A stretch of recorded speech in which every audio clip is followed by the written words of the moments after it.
La deuxième série de croisements, le premier croisement entre des femelles de race sauvage aux yeux bruns et aux ailes portant des nervures transversales et des mâles aux yeux rouges à ailes sans nervures transversales. Toute la génération F1 porte des yeux bruns et des ailes avec des nervures transversales. Le deuxième croisement, il a été réalisé entre des mâles de la génération F1 et des femelles aux yeux rouges et aux ailes sans nervures transversales. On obtient une génération F'2 constituée de 25% de femelles aux yeux bruns et aux ailes à nervures transversales, 25% femelles aux yeux rouges et ailes à nervures transversales, et 25% mâles aux yeux bruns et ailes sans nervures transversales, et 25% de mâles aux yeux rouges et à ailes sans nervures transversales. Le document 1 représente les loci, ou bien les locus, des gènes portés par les chromosomes numéro 2 et le chromosome sexuel X chez la drosophile. Le document 2 est une photographie d'une paire de chromosomes au cours de la prophase 1 de la méiose lors de la formation des gamètes. Alors la première question, c'est d'interpréter les résultats obtenus dans chacun des croisements du premier et du deuxième série d'expériences, de la première et de la deuxième série d'expériences, en utilisant les symboles BL plus pour le dominant en ce qui concerne la couleur du corps et BL pour le récessif. Pour la couleur des yeux, c'est D plus dominant, c'est D pour récessif, et pour la forme des ailes, N plus pour le dominant et N pour le récessif. La deuxième question, montrer à partir de cette interprétation que les résultats obtenus dans ces croisements sont conformes aux données des documents donnés par les figures, c'est-à-dire le document 1 et le document 2. Maintenant, on va passer à la représentation. Donc on a, alors toujours dans la résolution de l'examen de la deuxième session 2009, option SVT, pour la deuxième série d'expériences, elles ont réalisé deux croisements. Le premier croisement a été réalisé entre une drosophile femelle aux yeux bruns et elle avec nervures transversales et un autre mâle aux yeux rouges et elle sans nervures transversales. Ce croisement a donné une génération F1 qui est composée 100% mâle et femelle aux yeux bruns et elle avec nervures transversales, c'est-à-dire les mâles et les femelles ont le même phénotype. Le deuxième croisement a été réalisé entre un mâle de F1, c'est-à-dire un mâle qui porte les yeux bruns et elle avec nervures, avec une femelle aux yeux rouges et elle sans nervures. Ce deuxième croisement a donné une génération F2 qui est composée de 25% de femelles aux yeux bruns et elle avec nervures, et 25% de femelles aux yeux rouges et elles avec nervures, 25% de mâles aux yeux bruns et elles sans nervures, et enfin 25% de mâles aux yeux rouges et elles sans nervures. Donc les 25% aux yeux bruns, aux yeux rouges. La question c'est d'analyser les résultats des deux croisements. Comme vous le savez déjà que l'analyse du premier croisement passe par la déclaration des 4 tirés qu'on a déjà mentionnés dans les exercices précédents, à savoir dans le premier tiré, on va déclarer le nombre de caractères étudiés. Ici, lorsqu'on discute le phénotype de ces parents croisés, on voit qu'on a croisé deux parents qui diffèrent par 2 caractères, à savoir la couleur des yeux et la forme des ailes. Donc, on a analyse du premier croisement.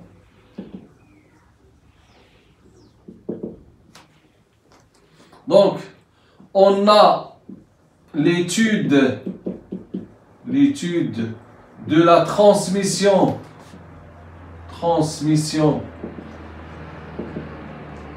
de 2 caractères,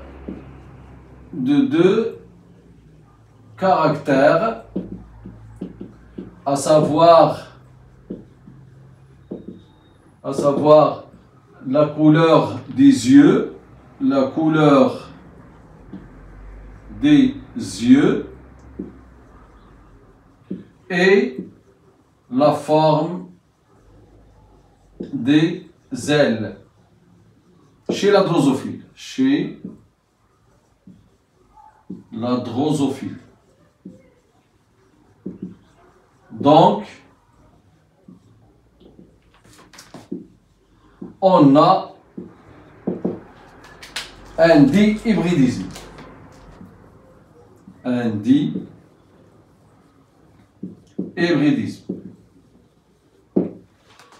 Le deuxième tiré, F1 est homogène. F1 est homogène. Donc, les parents sont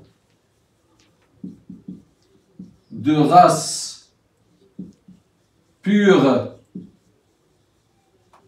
pour les deux caractères et la première loi de Mendel est vérifiée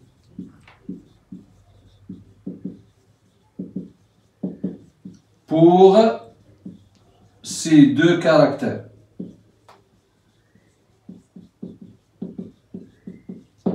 Le troisième tiré, on va comparer le phénotype de F1 avec le phénotype des parents. Comme vous voyez, le phénotype de F1, yeux bruns et elle avec nervure. Il existe chez les parents avec nervure et yeux bruns. Donc, on peut dire que on a la dominance complète. Donc, le phénotype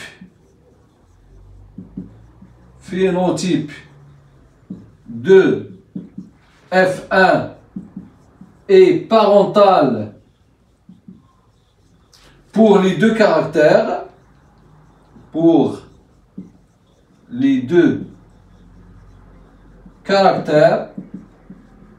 donc on a une bidominance complète. Donc on a une bidominance complète. C'est-à-dire les deux allèles sont, c'est-à-dire les deux caractères, c'est-à-dire au niveau des deux caractères, on a la dominance complète. Le quatrième tiré, on va donner les symboles aux allèles. Symbole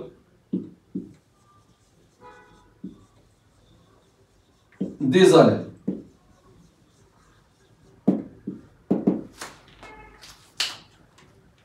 Alors pour les allèles, elles sont déjà mentionnées dans l'énoncé, c'est-à-dire pour la couleur des yeux, on a CD plus et CD, et pour la forme des ailes, on a N plus et petit n. Donc pour les allèles dominants, pour l'allèle brun et l'allèle avec nervure, donc l'allèle responsable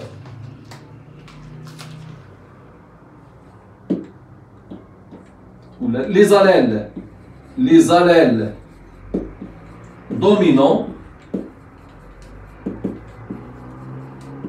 sont, on a la couleur yeux bruns, donc on va lui donner le CD+. CD+. L avec nervure, on va lui donner un N+. L avec nervure, N+.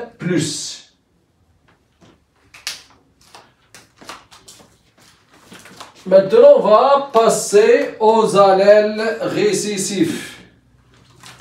Allèles récessifs. Donc, les allèles dominants.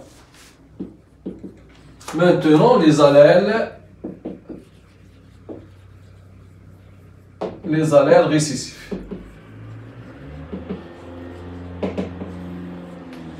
Les allèles récessifs, on a les yeux rouges,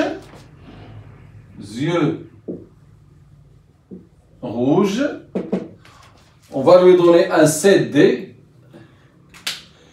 et les ailes sans nervure, elles sans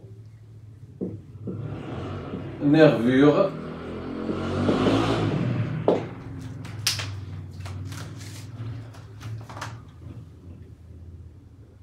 Les yeux rouges, c'est D.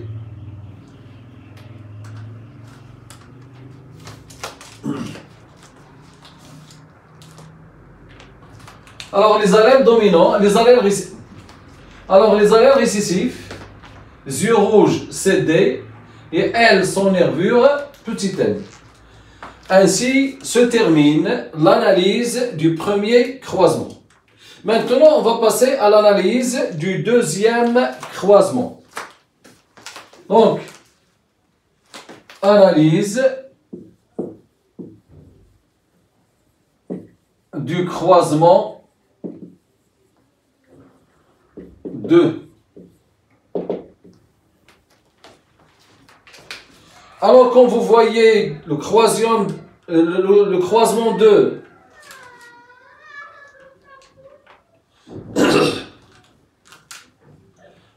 alors, comme vous voyez, le deuxième croisement a été réalisé entre un hybride de F1 et un double récessif.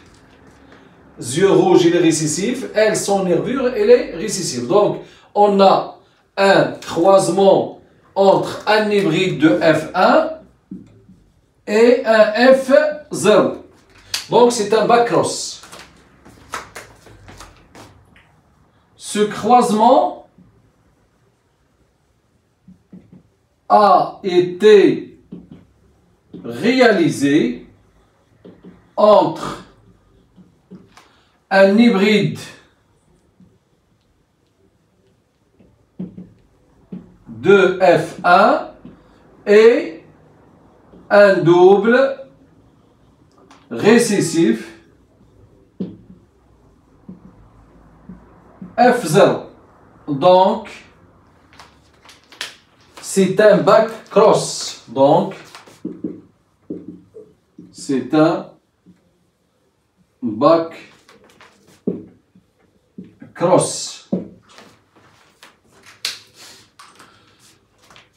Alors, comme le résultat de ce croisement a donné 4 phénotypes extérieurs avec un même pourcentage, alors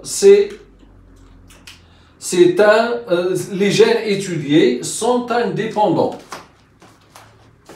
Et comme son résultat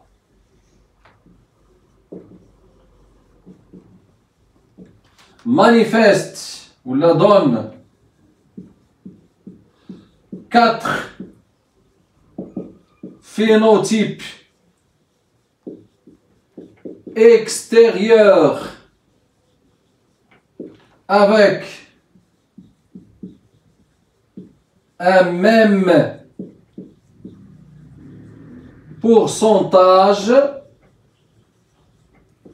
de 25% chacun, alors les deux gènes étudiés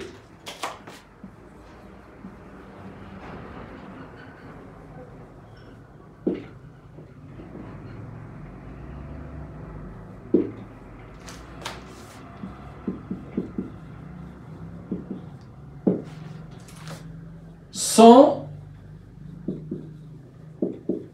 indépendants.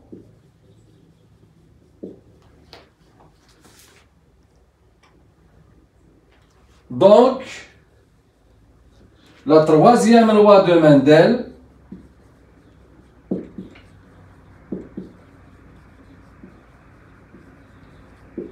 est vérifiée.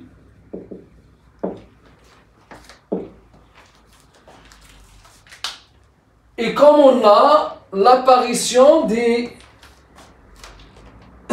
recombinés, c'est-à-dire les phénotypes où on peut trouver un allèle récessif et un allèle dominant.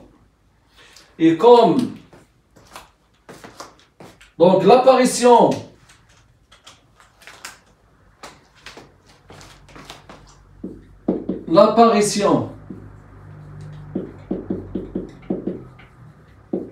des phénotypes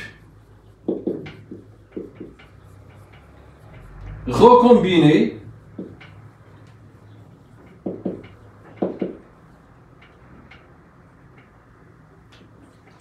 peut être expliqué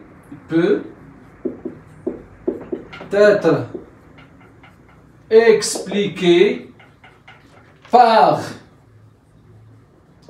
le fait que l'hybride F1 a subi un brassage, le brassage interchromosomique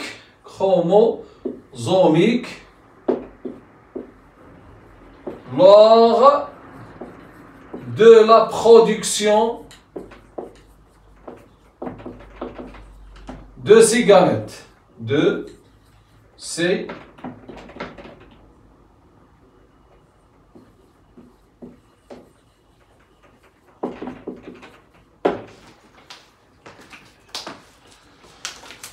Donc, ainsi se termine l'analyse des deux croisements, à savoir le premier et le second.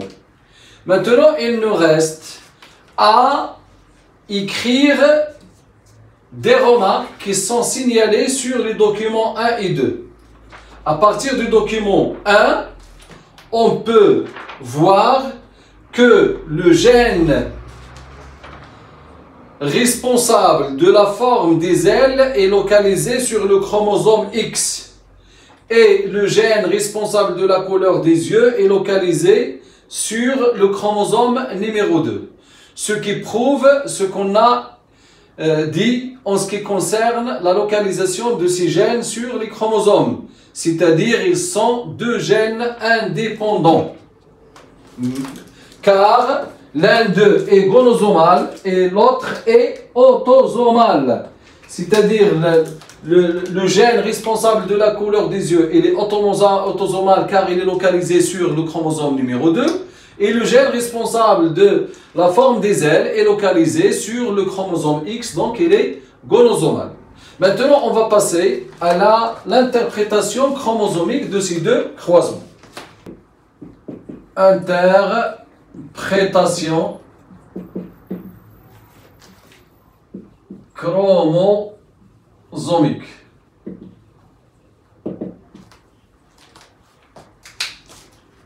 Premier croisement.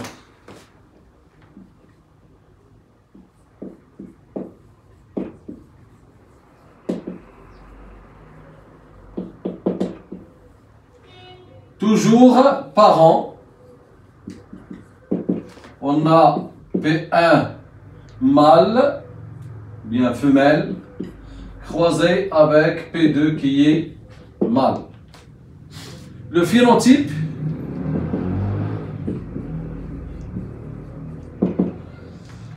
génotype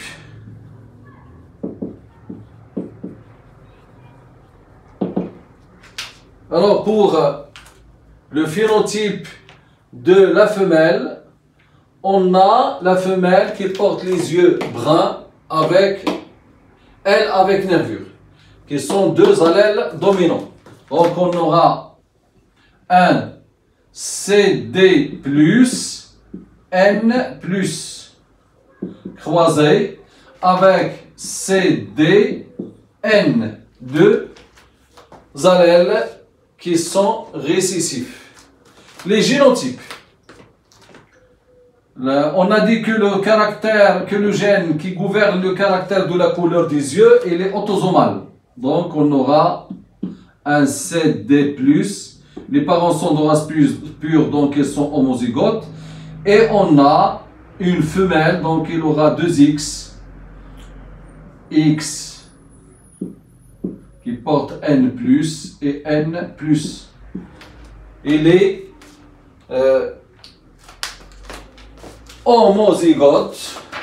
Je vais écrire de cette façon pour ne pas encombrer l'écriture. Donc on va débuter avec le chromosome qui est lié au sexe. Puis on aura le CD+, CD+. L'autre, c'est un mâle, donc X qui a un N et Y qui ne porte rien. Et l'autosomale CD, CD qui est homozygote, c'est-à-dire pur. Les gamètes, donc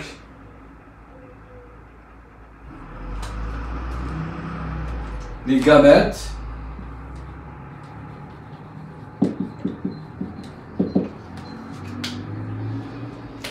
la femelle va donner un seul type de gamète, XN+, CD+, 100%, et le mâle va donner deux types de gamètes, XN, CD, et Y qui ne porte rien, CD. 50% chacun. Ici, on aura 100% et ici, 50%, 50%. La fécondation,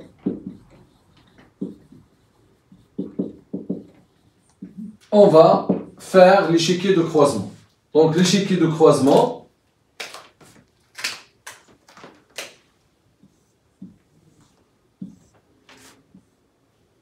ici c'est le mâle et ici c'est la femelle. Le mâle il donne X qui porte un N avec CD et Y qui ne porte rien avec CD. La femelle il donne X avec CD+, et l'autre autosomal N+. Lorsque X rencontre le X toujours N, c'est pas CD+, c'est N+, ici, pardon. N, X, N+, CD. Donc on aura X, N+, N+, X, N, et ici on a CD, CD. CD+.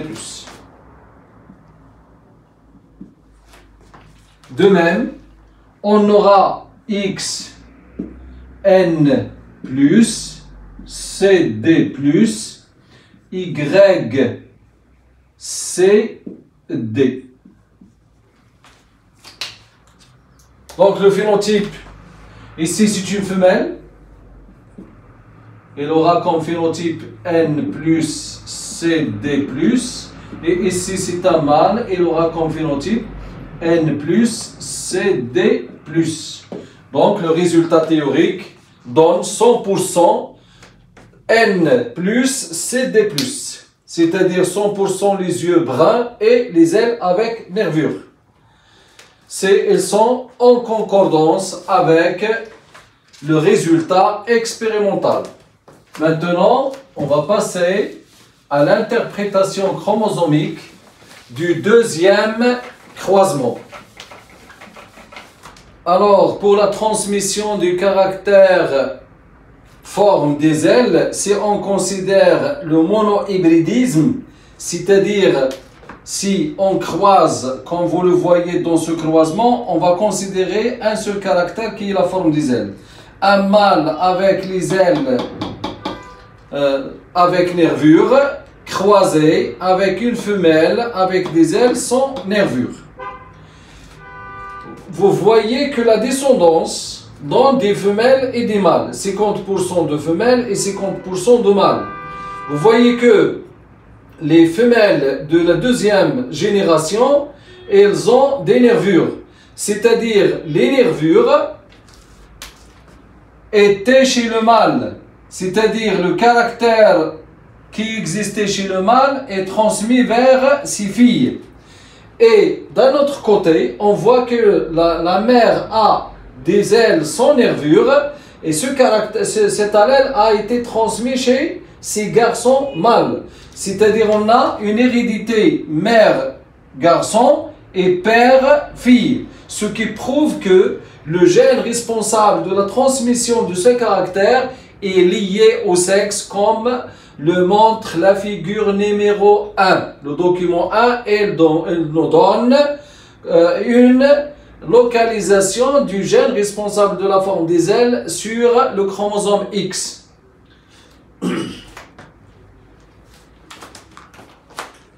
Maintenant, on va passer à l'interprétation chromosomique du deuxième croisement. Deuxième croisement.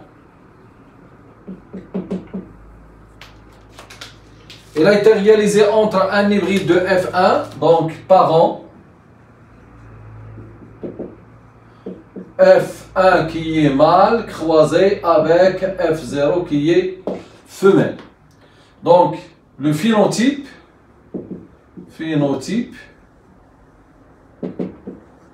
le F1, il porte deux allèles positifs, CD+, N+, et la femelle double récessive, CDN.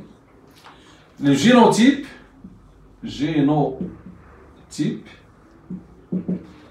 la femelle, le mâle, elle va porter un X qui porte l'allèle N+, Y qui ne porte rien, et CD+, CD. La femelle, elle va prendre, elle va avoir un XN, XN, il est pur car il est double récessif, et CD, CD. Donc les gamètes,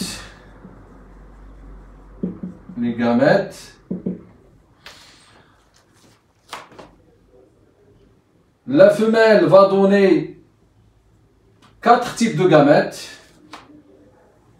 Le mâle, pardon, il va donner 4 types de gamètes, à savoir X qui porte N+, CD+,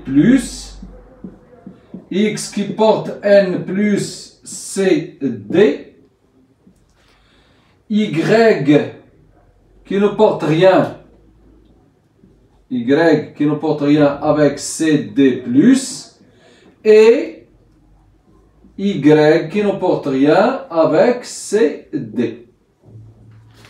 Et F0 va donner un seul type de gamète qui est XNCD, 100%. Donc le mâle il va produire 4 types de gamètes avec un pourcentage de 25% chacun. Et la femelle va produire un seul type de gamète avec un pourcentage de 100%. Donc la fécondation, on va passer à la fécondation.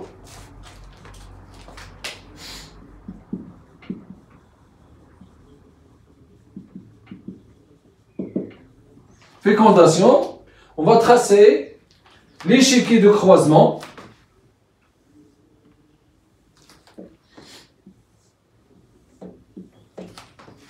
Donc, la femelle F0 et le mâle F1. Un mâle de F1 avec une femelle de F0. Le mâle, il a produit 4 types de gamètes XN+, CD+, dominant-dominant, XN+, récessif, dominant-récessif, Y qui ne porte rien, CD+, et Y qui ne porte rien, CD. La femelle a produit un seul type de gamète qui est XCD, XN, CD. Donc lorsque le XN rencontre le XN+, donc on aura XN+, n plus xn, cd plus cd. Ici, xn plus xn, cd, cd. Et ici, xn, cd plus y, cd. Et ici, xn, cd, y, cd. C'est-à-dire, les pourcentages ou bien le résultat théorique sera une femelle N plus, elle avec nervure, et yeux bruns, CD plus, 25%. Ici aussi une femelle avec nervure et yeux rouges.